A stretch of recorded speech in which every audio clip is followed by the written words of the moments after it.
And we are live. Let me get my face back on the camera. Sorry, people. I have to spin around to roll my joints now. Welcome back to another episode of Sundays with the General. Have no fear. I am here. Um, with me this week is my business partner, Just Paul himself is with me. What's going on today, brother? Oh, not too much. Played some golf yesterday. Got pretty tore up afterwards, and we're just recovering. That's good. That's good. Yeah, not as Um, once was. yeah, you don't recover as easily nowadays, do you? Nah, definitely not. At least it's decently decent weather out today. It's just like high 70s, little breeze, so not Yeah, that. it's not bad out here today, but it's New England, so like it likes to just like start raining at random times. So like I'm not expecting it to stay like this all day. This is too good to be true. Right. We've got to get some like 60-mile-per-hour winds, like torrential downpour for like 10 minutes, and then bright and sunny weather again, Right. just to stay on track. Drop my cigarettes. Um, but yeah, so the MLB trade deadline was this week. Had a little bit of movement. The Red Sox stayed put pretty much, and everyone in Boston collectively lost their minds. Well, they got Swarber, right? I They mean, got they got Schwarber. Everyone in Boston. I don't watch a lot of baseball, but everyone in Boston collectively lost their minds over a first place team not doing much at the deadline. It's like I don't know. They were in first place. We all said they were going to be in last, so yeah, and I mean I'm with gonna let them them. do their thing. Well, with them too, they got to get through this year to reset that luxury cap number. So, they weren't going to go out and get. I thought that they might be in the Rizzo or Bryant market, maybe. Um, but Schwarber was okay, and like you said, they're in first place. I mean, they're probably going to make the playoffs, and they're kind of a year ahead of schedule of where I thought they would be. I mean, their problem is pitching. I mean, they got to. They I A thought they hundred percent. were maybe a second or third starter. Seems like they're putting a lot of eggs in this Sale coming back basket, and I don't know about that. Well, Uh, his fastball did reach 96 miles per hour in yeah, oh, Pawtucket the no. other day, I mean, so no, I mean it's he's on the fine. right track. When was the last time that Sale was healthy for a whole year? I mean, we're talking about 4 years now. You know what I mean? Like it's you know what I mean. Like to say that he's going to come back and be fine is optimistic at best. Yeah, I get But that. the thing that got me about the whole thing, Steve, was if we were sitting here 5 years ago, right after the Cubs won the World Series, and I looked over at you and said that entire team's going to be gone within 5 years, you would have been like nuts. Oh, Every it's single key insane. piece from that team is gone now. Every single one, Yep. and I Even don't know. Francona's gone. I don't Like, really know what they're going to do. yeah. I mean, now you're just hitting the reset button on everything again over there, and like for Chicago, it took you so fucking long to build a championship team. Like, Right? You would have said when they won that one, you would have said they'll probably get another win within 5 years. You said they probably won 2 out of 5. well, I mean, it Something. was all right there for them. And now the team is completely gone. Every single key piece, Baez gone, Schwarber gone, Rizzo gone, Lester. gone. You know what I mean? Like they're all gone. And Yeah, it's crazy. I mean, that's how sports work sometimes. Like, now I do think that Washington made out in the whole deal. The Nationals, yes, you got rid of Scherzer, but let's just be honest, he was going to be a free agent, and they weren't going to pay him the 5 years, 30 plus mil a year because he's just not going to make it to that end of that contract. So they weren't going to pay him that money. They got two of the best prospects in baseball back from them. Plus, they held on to Soto, which that's who they're going to build around anyway for this new Nationals team. So I thought the Nationals did well for themselves as far as that goes. Well, see, like I said, I'll never bash a team for trading a player as good as they are. If you don't think that guy's going to re-sign with you Oh, I mean, I at think the end of the season, but like, I don't think they were going to pay him. You know what I mean? yeah, well, if you don't think you can pay him what he wants at the end of the year, like either way, you know what I mean? Mm. And it's the trade deadline, then like, yeah, sometimes you cut your losses and you take what you can get for it. You know what I mean? Like instead of just letting them walk away for nothing. If you can get something, get something. They got two. Oh, that pitcher they got from the Dodgers is probably the best minor league prospect there is. So he'll be in their rotation next year. They'll have Strasburg back, and they'll build around Soto. So I think that'll be they'll be pretty good. And then I mean, now the Dodgers having Scherzer and Trevor Bauer is a very good pitcher. But you have to assume Bauer's gone next year. Well, yeah. Well, I don't know. We'll see what the Dodgers do. I don't know. But you're running out for the rest of the season. You're running out Kershaw as your 4. You know what I mean? Like, so, I don't know, or maybe even 5 if you want to say Ryu's the 4. Ruler. So, like, I mean, the Dodgers definitely just did what they do. I mean, I honestly would hate them if we didn't have we just know somebody personally on the Dodgers, so we always want to see him do well and like get a ring and stuff, but I would hate them with a passion just because I just don't know. This is the problem with baseball is that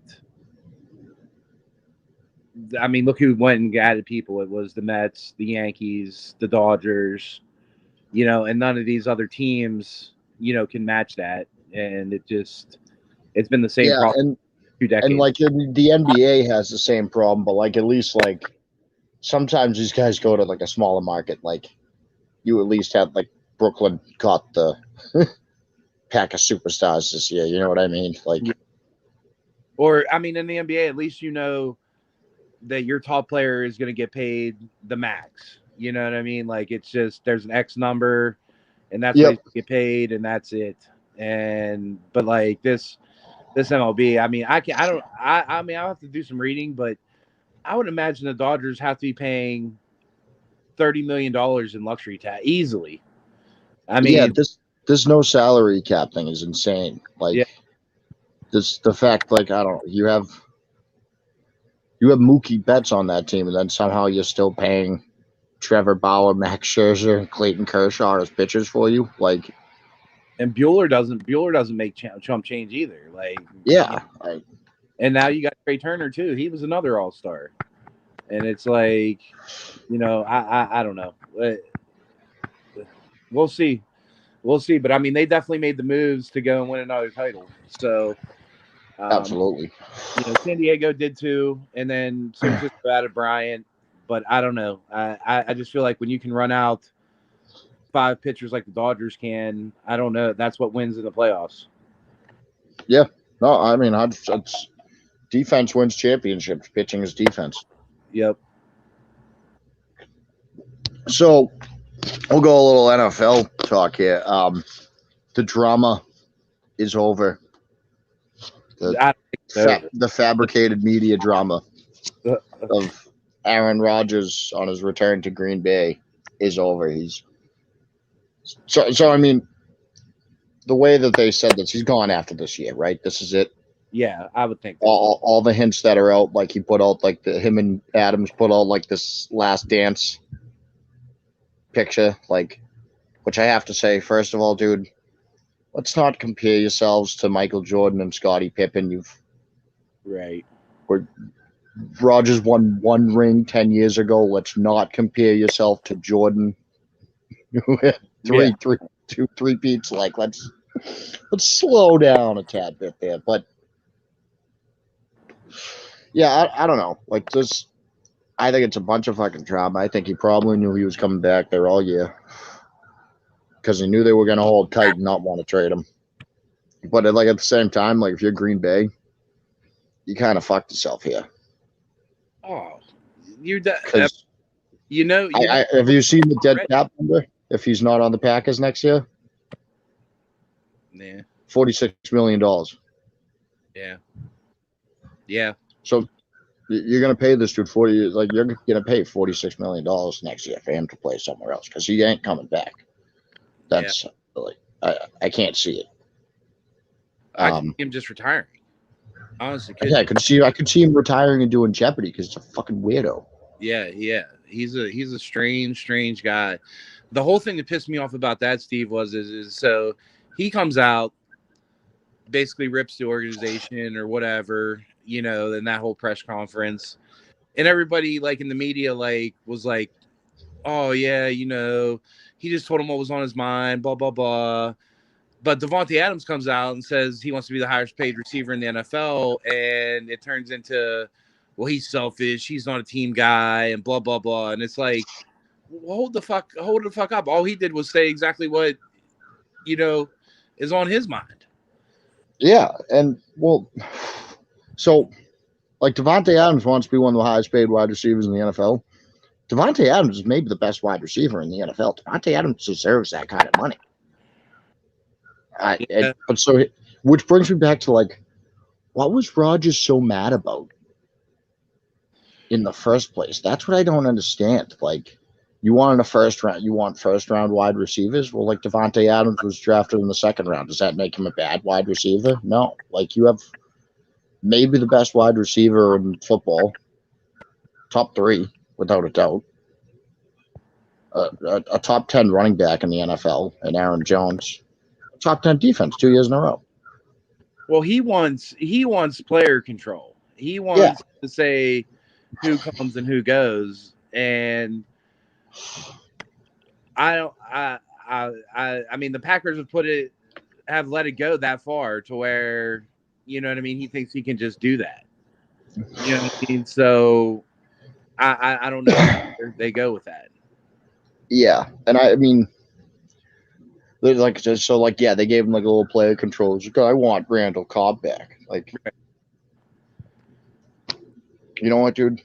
I liked Randall Cobb a lot back when he was in Green Bay. I always liked players like that. I don't think Randall Cobb can quite do what he used to do for you. I think he'll do. I don't know. I mean, it'll take some pressure off Davante. It will definitely take some pressure off Davante. I'm not saying I do think it's a decent little signing because it's another little weapon for Rodgers to throw to. But this ain't going to be Randall Cobb of 2011, 2013 ish. You know what I mean? No, definitely not. But I mean, he could catch 60 balls for 700 yards and a few touchdowns, right? Something like that. Yeah. Yeah, and he does. He has a connection with Rodgers, so that's not something to be discounted. But whatever. I don't think Green Bay is winning the Super Bowl this year. I don't think all this drama of this quarterback situation or thinking he's better than the team coming back, or is he going to come back? And now I'll come back, but you're going to give me control. You know what, at the end of the day, that's in a locker room. That's going to rub somebody the wrong way. Oh, I agree. That's rubbing somebody the wrong way, if not a lot of the guys in that locker room. It's just how that line is probably not happy with the whole situation. Yeah, the O-line, a lot of defensive plays. I mean, yeah. So I'll move on. LeBron has done it again and committed some tampering with players on other teams, and the Washington Wizards have facilitated a trade for Russell Westbrook to the Los Angeles Lakers. So, yeah, once again, another super team. in LA. I can't wait to see LeBron spin this as not being like a super team. Because you know that's gonna happen. Yeah, you know, Like I think this is getting ridiculous in the NBA though, dude. I'm sorry. I agree with I'm you. I'm I'm, t- I'm tired of this. Oh my god! All these former MVPs are gonna, all these superstars are gonna join up together. I'm tired of it, dude. Play like it's like I guess they can't stop it, but you got to stop it somehow, right? Like Well, I mean, I don't really know what else the NBA can do about it because they you can get super maxes to keep the players there and stuff like that. So it's what I mean. I don't really know what they can do to stop it. But I mean, I don't think that this makes them better than the Nets if the Nets are fully healthy. well, to be honest, I was gonna say I don't really know like what the plan is here because now you got like so LeBron can shoot a little bit, right? I'm not saying LeBron's a bad shooter, but he's not lethal from three. LeBron drives to the hoop. Anthony Davis drives to the hoop. Russell Westbrook drives to the hoop. It's gonna be a crowded floor, ain't it? Yeah. No. And I mean, and you got rid of like a lot of your depth, which I will say that the Lakers got rid of an underachiever in Kyle Kuzma, a locker room problem in Montrezl Harrell. I mean, the KCP was kind of surprising he was part of that deal because he's kind of like one of those guys that I think you need to win a championship. Like, he can do a little bit of everything for you. But I mean, I guess that was a piece there. And then, the 22nd draft pick in the NBA, you might as well. I mean, that's just if it's not a lottery pick, like it's dicey whether that dude It's ever even does. crapshoot, complete You know? crapshoot. Yeah, so I don't know. I don't know what Westbrook actually brings there. I just have to see it, I guess. And like the other thing that I'll say too is like, it's like as far as like a player's legacy goes. So Westbrook for a long time has been that guy who never got a ring, and like a ring would do so much more like to solidify him. If he gets a ring with these Lakers, joining not even just another man's team, two other guys' team, like said help his legacy at all? I don't think it does. I don't know. I don't even know about that anymore, honestly, either, because this whole era of the NBA is going to be looked back that it's changed everything, like where these teams got together like that, and it's just no, you know what I mean. I don't know how though. I don't know how to be looked upon. 20. Yeah, 10, 20 years from now. That's a good point. It's it's getting ridiculous. All these stars joining together. Yeah, of course the Celtics started it, but like I don't care. I don't care. It was cool. It was cool when we did it. You guys all just suck. So now for what has really pissed me off in the past week. Masters of the Universe Revelations came out on Netflix last Sunday, I believe.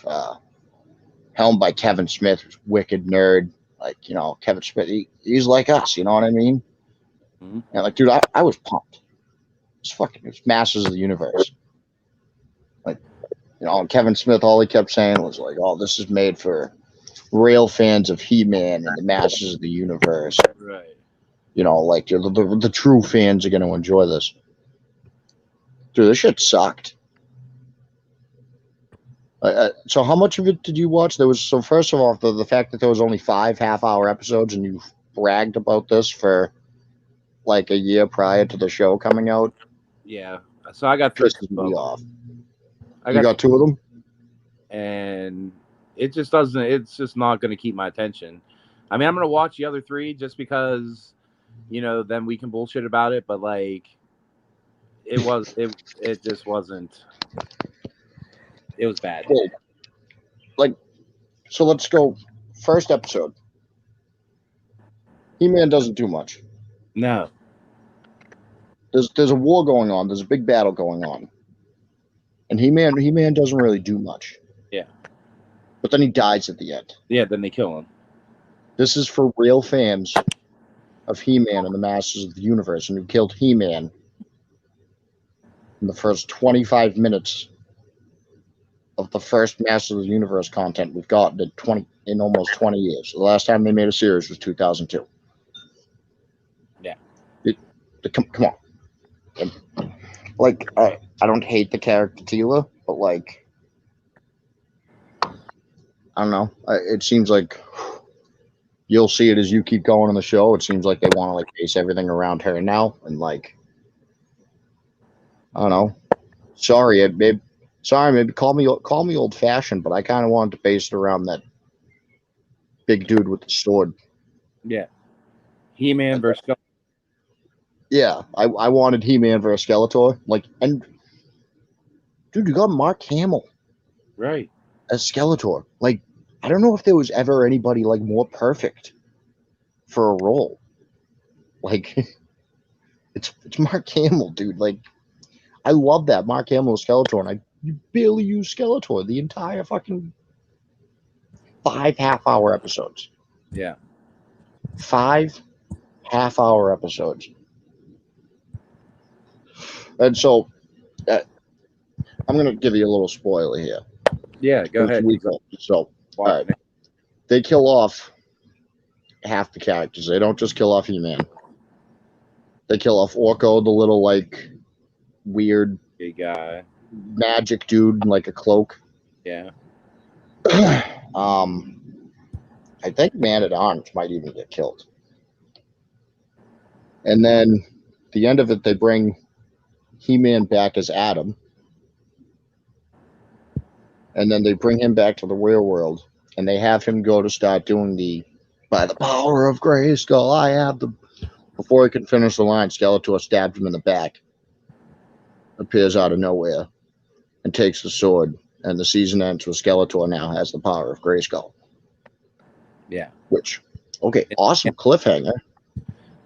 And awesome cliffhanger. You want to do a season 2, but you killed He-Man. Yeah.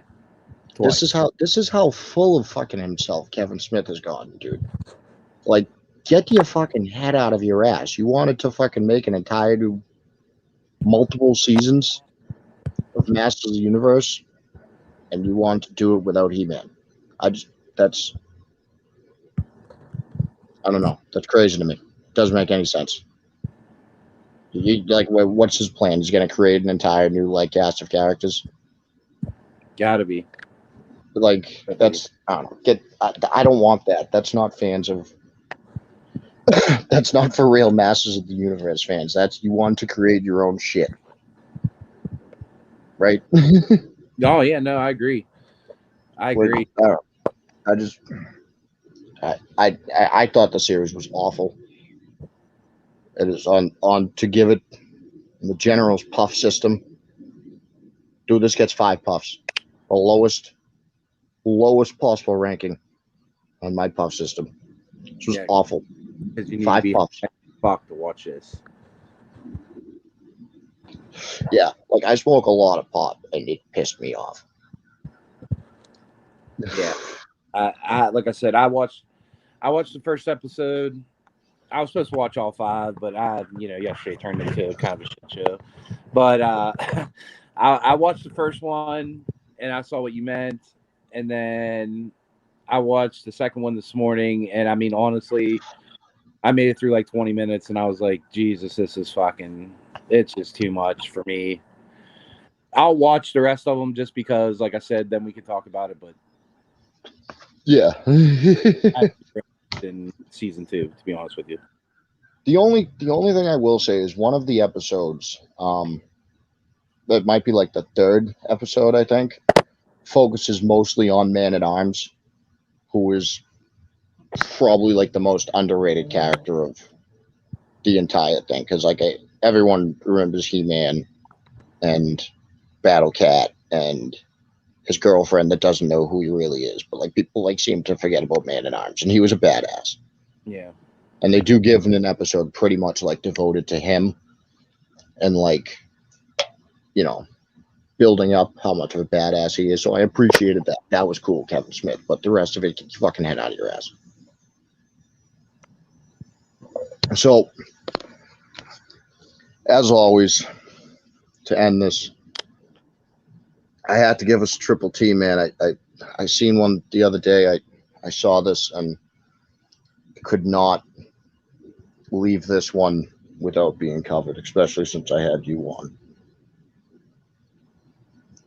Kanye West will be bigger than Michael Jackson ever was after he releases his next album. Yeah. Yep. I mean, just say that you're 10 years old and you don't know anything. I mean, like, yeah, like even like people like know Michael Jackson like later in life and stuff, like even Thriller, but for Thriller, I mean, they started like Motown, like they started like a whole fucking genre of music, like. Dude, that's what I see. Before we did this, I looked back at like how old some of these songs are. Dude, ABC, Yeah, came out in 1970. yeah, I was gonna say it's got to be 50 years old. It has to. That's 50 years old, and I listen. That's on my playlist. I listen to that frequently. Like, and I know that's me. I know I listen to old fashioned music, but that's the impact that they had, dude. Like, very few artists have ever been as big as Michael Jackson. And Kanye's nuts. We got Angela. We got Angela here. What? Yeah, like yes. These are the takes that I find on Twitter, Angela. yeah, like you know what I mean. Like it's crazy. Like I said, people kind of remember the weirdo that he turned into and all the stuff that happened. But like Michael Jackson was an absolute star at 5 years old. Like you know what I mean, 5, 6, 7, 8 years old. Like dude, there's the video that like I saw it in the thread because I was so happy in the Twitter thread, like reading the comments that there wasn't even people agreeing with this guy at all. There was just a bunch of people like, do you not know what you're talking about? Like, so someone put the video, man. Remember that concert he did? It was after it already turned white with long hair. right. Because we have the different phases of Michael Jackson. Right. Dude, and he did this concert and he opened it up. He came on the stage and he just stood there for 2 minutes. He stood completely still for 2 minutes. People lost their fucking minds. Yeah. Like for the people, grown men and women falling on the fucking ground because Michael Jackson stood still.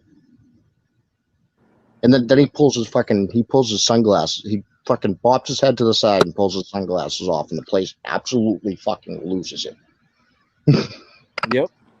Like it's insane the reaction that gets. And Kanye is a big artist.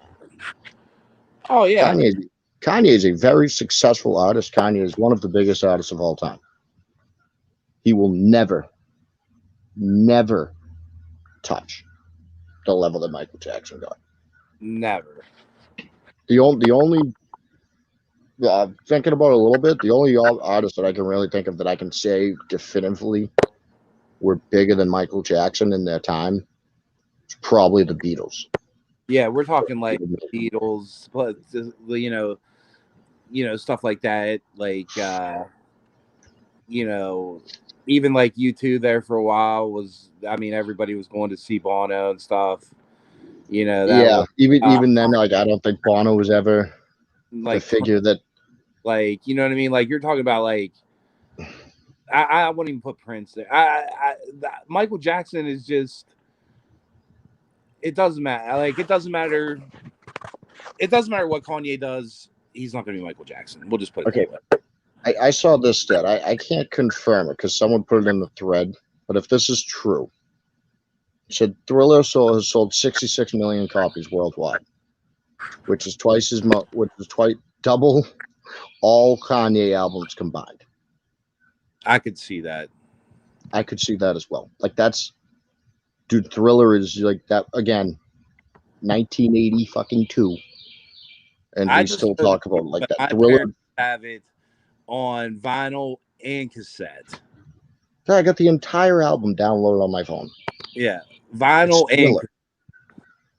they had it. Like I'm gonna go watch the music video after this because like we're talking about it now. Like you have to, right? Oh, and that's another thing. Like that video itself, like brought like on that whole era of MTV and all that. Like it really did. And the other thing that you have to keep in mind, man, is that there was no social media, there was no internet back then, and he took the world by storm. Yeah. For 20 years. Oh, his entire life. I mean, yeah, like his entire life, dude. Like entire life. Like even when he was like super weirdo, like you know what I mean. Like everybody wanted to know. Like every single time you went to like the grocery store, like his page is on the front of one of them Enquirers or something, right? I mean, yeah, and like the Jackson 5, like they were a huge successful band before he went solo. The Jackson 5 was Michael Jackson. Yeah. When he was 5 years old, he was it. Yeah. He was the show. Yeah. And like, first of all, like if Kanye ever wants to be that big, like he can't dance like MJ did. Like, so you ain't pulling that off, man. Well, that and he's too polarizing because half the people hate him automatically because of the crazy shit he says. You know what I mean? Like where the absolute batshit crazy shit he says it does till the end. Like, you know what I mean? Yeah, and like even still, like I mean, Michael Jackson, yeah, dude, he turned all weird at the end. This might have been a fucking pedophile or whatever, but like, just talk about his music career, dude. Like it was unbelievable, unbelievable.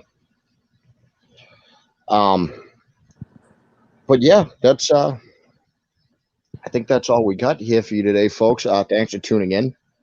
This has been another episode of Sundays with the General. The General's here with one arm. I am alive. Yeah, I was gonna say. All right. Should I keep it mysterious on what happened to me, or?